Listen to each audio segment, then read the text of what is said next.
Welcome to Monterrey, Mexico. This cityscape, shadowed by that massive mountain range, sets the stage for an intense World Cup round of 32 matchup. We are looking at a rare, early tournament collision between two absolute heavyweights, the number 7 ranked Netherlands and number 6 ranked Morocco.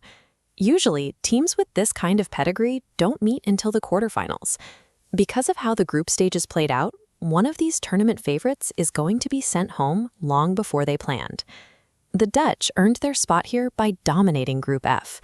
They went completely unbeaten, putting up a staggering 10 goals across their 3 opening matches. A massive part of that offensive surge comes from Gakpo, whose finishing up front makes the Dutch attack incredibly dangerous. Behind him, Frenkie de Jong operates as the tactical mastermind.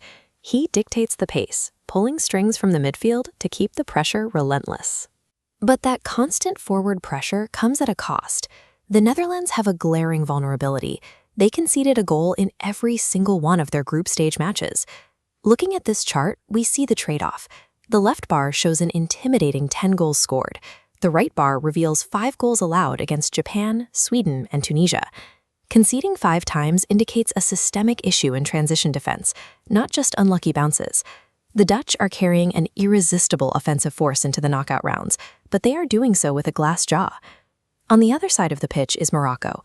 4 years ago, they made history as the first African and Arab nation to reach a World Cup semifinal, doing so by methodically eliminating European powerhouses. That 2022 team relied heavily on a low defensive block. The 2026 squad has evolved into a highly aggressive, attacking unit that dictates the tempo. This line graph maps their tactical shift perfectly. Offensive output jumps from 9 shots per game in Qatar to 16 shots here in North America. They are no longer sitting back to survive pressure. They are hunting. A major catalyst for this new identity is Ismail Saibari, who just became the first African player in history to score in all 3 opening group games. What makes Saibari particularly dangerous today is that he plays his club football in the Netherlands for PSV Eindhoven. He understands the Dutch tactical DNA from the inside out. Saibari is flanked by elite creative talents like Brahim Diaz, who can carve open a retreating defense with a single pass. And on the wing, Achraf Hakimi provides the blistering speed needed to break through defensive lines and push the pace in transition. Morocco has moved past their underdog status. They have built an apex predator of a team, perfectly configured to exploit the exact gaps the attacking Dutch system leaves behind. There is an eerie historical parallel hanging over this match.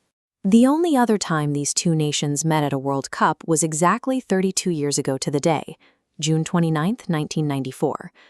Morocco also has to overcome a daunting historical hurdle. The Netherlands hold an undefeated record against African teams across 6 World Cup meetings. But this game will be decided by modern tactics, not history. The core battle is the Dutch midfield's forward push versus Morocco's lethal high-speed counterattack. The match will be won or lost in the open grass left completely unprotected behind the advancing Dutch fullbacks. Whichever team can dictate the use of that space and spring their tactical trap first will control the game.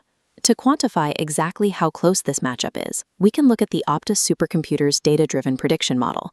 This probability distribution chart outlines the exact odds. It gives the Netherlands a 45% chance to win in regulation, gives Morocco a 26% chance, and leaves a massive 29% probability for a draw. We need to focus on that 29% figure. That is an exceptionally high probability for a deadlock. It tells us that these two contrasting styles cancel each other out so effectively that this game is balanced on a knife's edge, entirely capable of going all the way to a penalty shootout. The prize for surviving this crucible is immediate, a ticket to the round of 16 to face Canada. The cold data might slightly favor the Dutch, but recent history has shown exactly how dangerous it is to bet against Morocco. Who do you think takes it? Let us know your score predictions down in the comments.